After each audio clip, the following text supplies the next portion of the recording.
On veut? Ah ouais, on veut. Pas sur les doigts.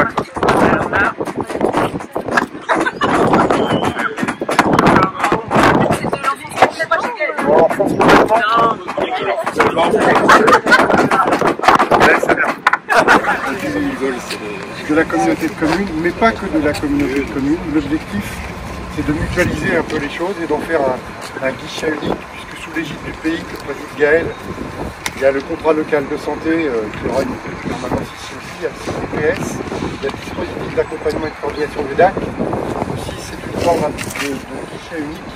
Donc c'est un investissement important, mais du fait qu'on est séparé, il y a deux plans de financement, un plan de financement communautaire, un plan de financement dispositif d'accompagnement et de coordination, ce qui nous permet de bénéficier de plus d'aides.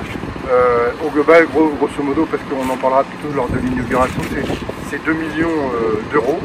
Alors, il y aura aussi une belle salle de réunion, je salue Madame Rano aussi qui est l'architecte, hein. Il y aura une belle salle de réunion qui sera ouverte aussi à l'extérieur, c'est pas uniquement pour la collectivité, hein, ça appartient au collectif des habitants du territoire. Et donc Madame Rano nous parlera des différentes étapes du chantier, là où nous en sommes. Et puis le calendrier de livraison.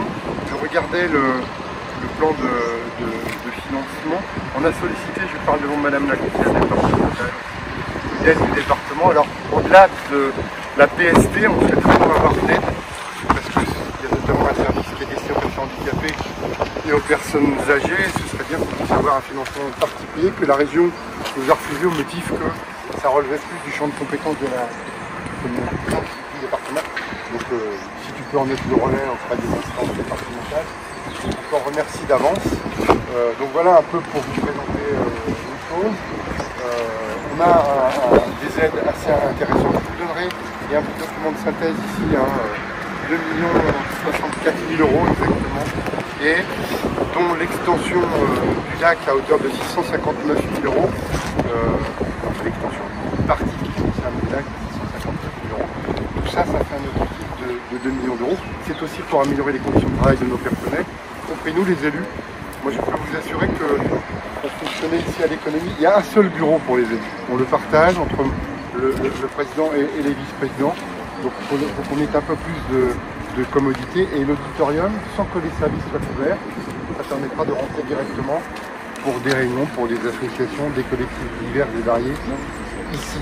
Voilà, je vous remercie. Tout à l'heure, on prendra un peu, Madame Rano, si vous pouvez nous dire un peu comment ça va se passer, où nous en sommes aujourd'hui, comment les choses vont dérouler. Aujourd'hui, en fait, toute la partie structure de travail est en train d'être montée. Il y en a encore pour à peu près une bonne semaine. Je regarde l'entreprise. Et du coup, c'est un chantier qu'on a un peu phasé. On commence par travailler d'abord la partie extension, partie OVC. Et en fait, la partie DAC en fait, se trouve plus devant nous, donc en fait on avance progressivement. Ça va aller assez vite, on voit parce que vous voyez que les murs sont déjà en train d'être. Et on va continuer, on va nous réceptionner cette partie de bâtiment, je pense, sans trop m'avancer, enfin voilà, au moins en septembre, pour pouvoir faire la phase de déménagement et que chacun puisse aménager en fait dans cette partie neuve. Et ensuite on a des travaux dans l'existant en fait, dans la partie existante qui vont durer un peu moins longtemps. Et comme ça permettra de faire la bascule.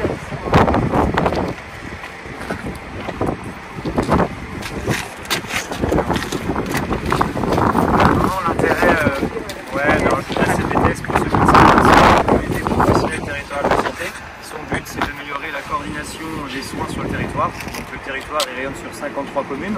Au nord on est au niveau de Moron, au sud Saint-Guillaumard, à l'est Guerre, on va même un peu en 35 avec les communes de Comble-Sac, Loutel et j'en ai oublié une, et à l'ouest Guégon. Donc le but c'est vraiment une amélioration du soin aussi pour les usagers.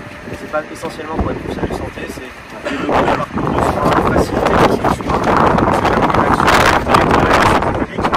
Et l'intérêt d'avoir ce guichet unique comme disait M. Maire, c'est de faciliter les usagers et les professionnels, d'avoir un seul interlocuteur et aussi de travailler en bonne intelligence et la mutualisation des ressources. Pardon. Voilà, donc on est très content de faire partie de ce projet. C'est le CLSM et le CLS, donc par l'intermédiaire de Mme Réto, qui en a parlé. Et voilà, on a été plus que ravis de faire partie de l'aventure.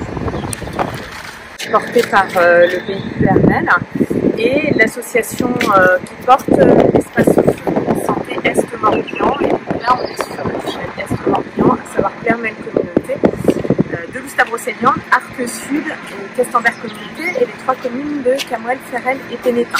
Donc à la fois pour l'espace autonomie santé et le CLS, on couvre en fait toute cette partie-là. Et donc voilà, tous nos intérêts en fait convergent, et pour les professionnels et les usagers, ce sera voilà, cette porte d'entrée unique qui sera très favorable pour l'ensemble du territoire. Voilà, donc un bel équipement. On verra si les données sont respectées. J'espère. Le pays aussi, on travaille à structurer la filière bois et territoire. Donc voilà, ce sera aussi un bel exemple. Voilà, on vous propose